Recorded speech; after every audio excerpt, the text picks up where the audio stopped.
Without further ado, it's my great pleasure to introduce Sebastian Smoliński. He's a film critic, scholar, and lecturer.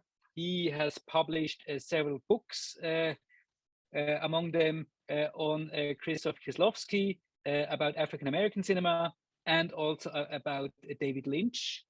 He runs a podcast, foreign correspondence, deeper into Hitchcock, and he is currently preparing his PhD thesis about US film criticism and the construction of national identity. And I guess what we hear now is an offspring in some sort of that project. That's summary first, film criticism and managing spoilers in the studio system. Sebastian, the floor is yours. Thank you very much for this beautiful introduction. Yes, just to make it clear, I just contributed chapters to these books. I would wish to write 3 books already, but thank you very much for mentioning all that. Thanks for having me in a way at your university, University of Zurich. It's a pleasure for me to be here, especially regarding the very tense situation we have in my part of the world, in yours as well, I guess. I will be presenting some, let's say, original stuff that I prepared, which of course is grounded in my interest in the history of US film criticism that I want to explore. So basically, when I received information that you're organizing this conference, I was thinking about, yes, what about spoilers in the classical era, in film criticism of the classical era? Of course, the field itself is so large that I will just be able to touch upon a few topics. What I wanted to think about and to talk about is this question, precisely why there was nothing similar to the sphere of spoilers, why actually film criticism was in a way spoiler friendly in that era. And by trying to explore this question, giving some ideas about it, I will try to maybe suggest that this fear of spoilers we have now is to a large extent institutionally structured and motivated. And this is something very different from the classical period, which I roughly consider 1930s to 1960s as a classical period. The picture you can see here is from Mildred Pierce, which will appear the one paragraph from the review of Mildred Pierce, which is a 1945 film, will appear in this presentation. So basically, I would like to talk a bit about the connection between the spoiler culture and US film criticism. The 4 men and 1 woman you can see here, they are considered, of course, it's the question of the canon. It's the question of who we consider most important, right? We could have other authors here, but these are actually the writers I'm dealing with now. I'm working on Otis Ferguson currently, who started writing in the 30s. Manny Farber and James Agee, they are the very important critics of the 1940s and 50s. Farber wrote even longer. Andrew Saris and Pauline Kael, we usually associate them with the generation of 1950s, 1960s critics that were also observing the revolution of French New Wave and generally New Waves. And especially in case of Kael, they ushered in the New Hollywood era. They supported this somehow maybe ephemeric trend in US filmmaking, but they are considered, we can, as I mentioned, argue about that as the key critics in the history of US film criticism.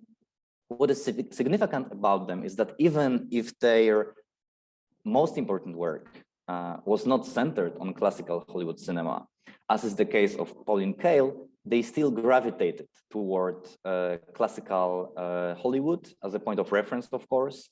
Pauline Kael's essays on Cary Grant, on Citizen Kane, her book-length essay, right? They are pretty important pieces of film criticism. So I think we may put them under this umbrella of critics who are dealing with classical Hollywood cinema to a certain extent. Of course, Ferguson, Farber, and Agee, they were let's say, reporting live, right? As critics who had daily jobs, reporting on movies on a weekly basis.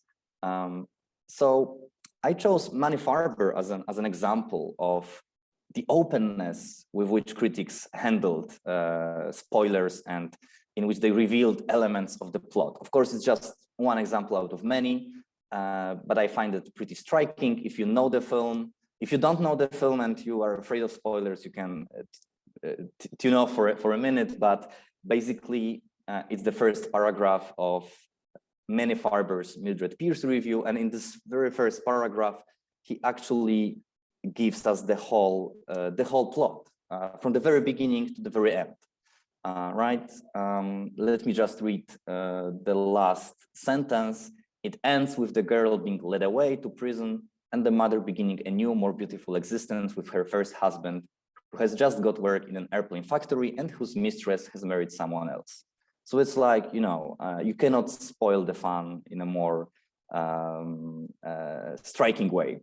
And basically, of course, the question is, why should you start your review with such a paragraph, right? What are the elements of the traditional film criticism we have here? And of course, you may argue that Mildred Pierce was an adaptation of a book by James M. Cain. Sometimes this film is considered a film noir or family melodrama or women's picture and so on. But basically, it was an adaptation of a book. So maybe in case of original screenplays, it was different. But that's why I put this very short excerpt from Manny Farber's Sunset Boulevard review, when, of course, Sunset Boulevard is also a unique case, because that's the movie which reveals itself at the very beginning, right? That's the movie which begins with what we would call nowadays a spoiler, which suggests how the whole thing ended. But that seems not to be enough for Farber, who needs to emphasize that Swanson character clobbers him with 3 incredibly well-placed bullets, which of course that scene happens at the very end of the movie. We don't know yet how the finale will play out in Sunset Boulevard. Farber, as a critic, is there for us, or rather for the readers in 1950, to tell us how it was. And of course, these are just excerpts. These reviews are much more sophisticated in terms of analysis and the quality of literature they represent. But I would say they are symptomatic. They are not the cases that I chose that are somehow different than the many other reviews. They are, once again, they are symptomatic to a broader pattern that we observe in the criticism of film criticism of classical era filmmaking.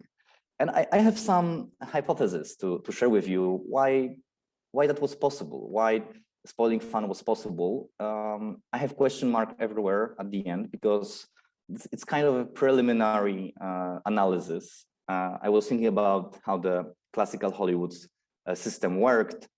And of course, you can look at it from the historical perspective and at film criticism from historical perspective. And of course, the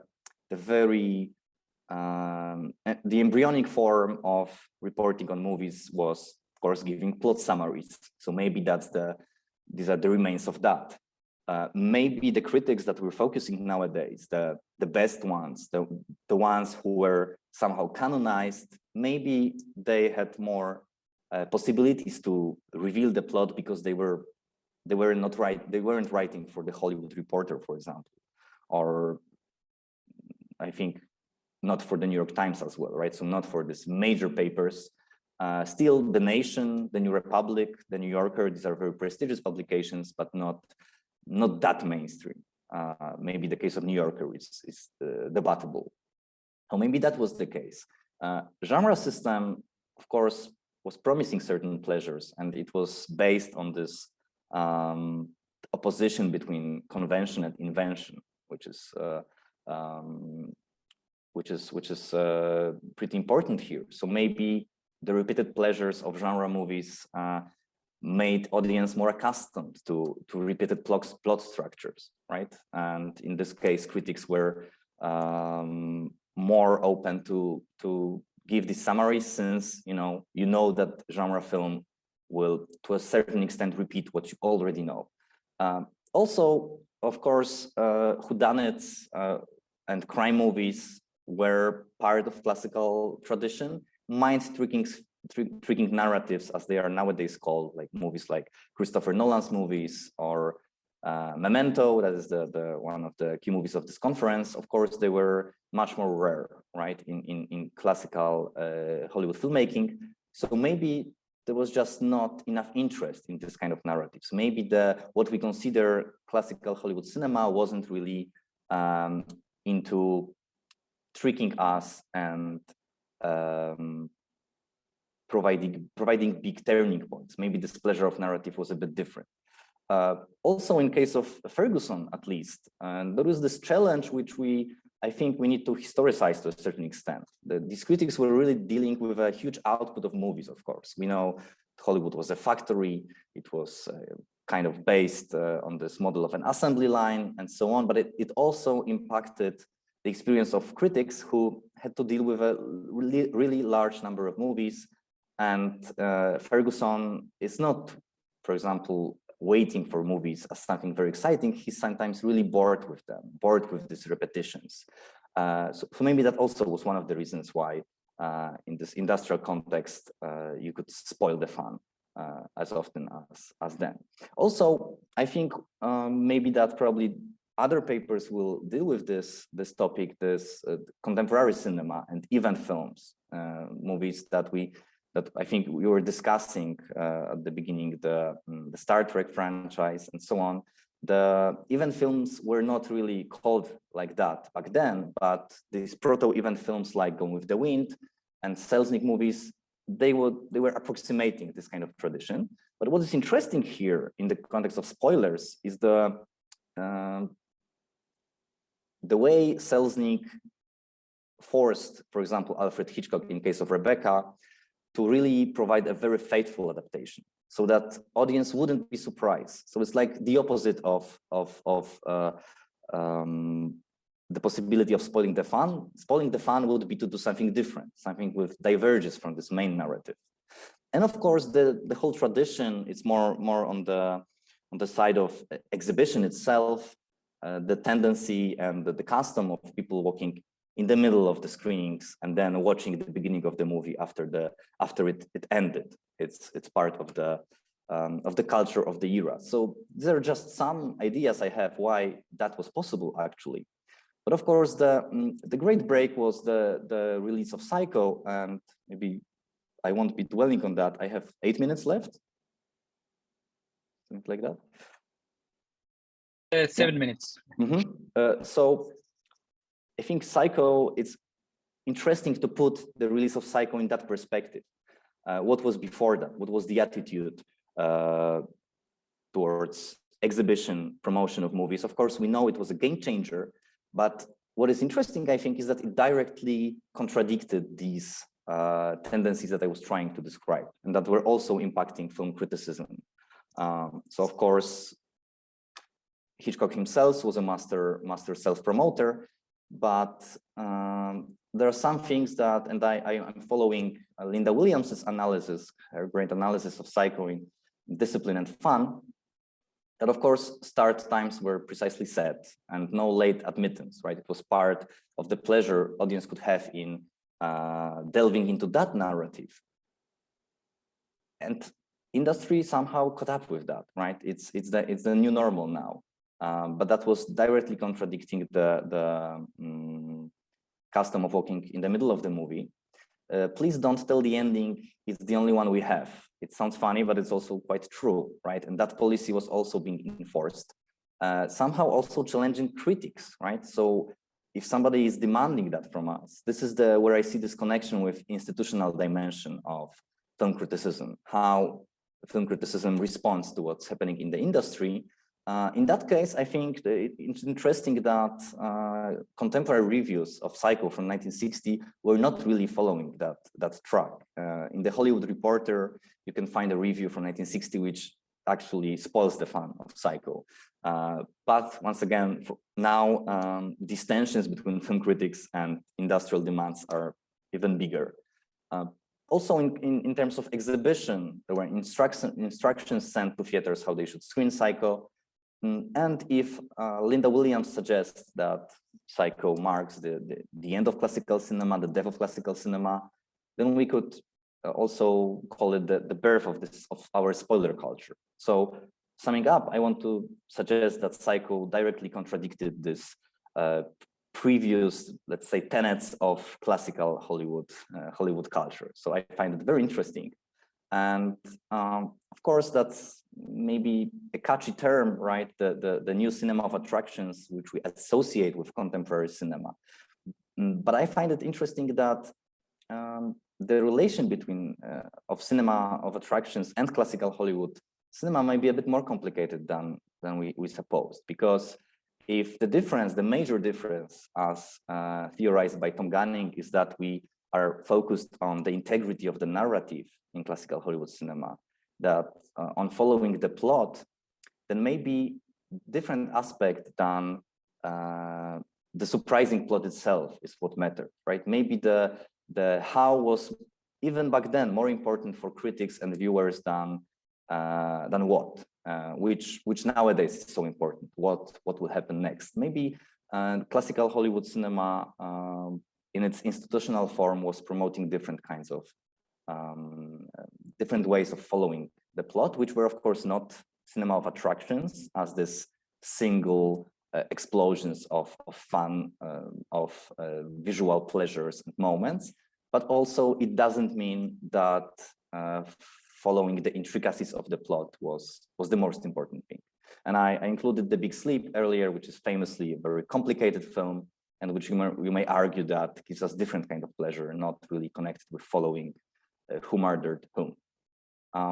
So that would be all on my part, and hopefully that was more or less clear. And thank you very much.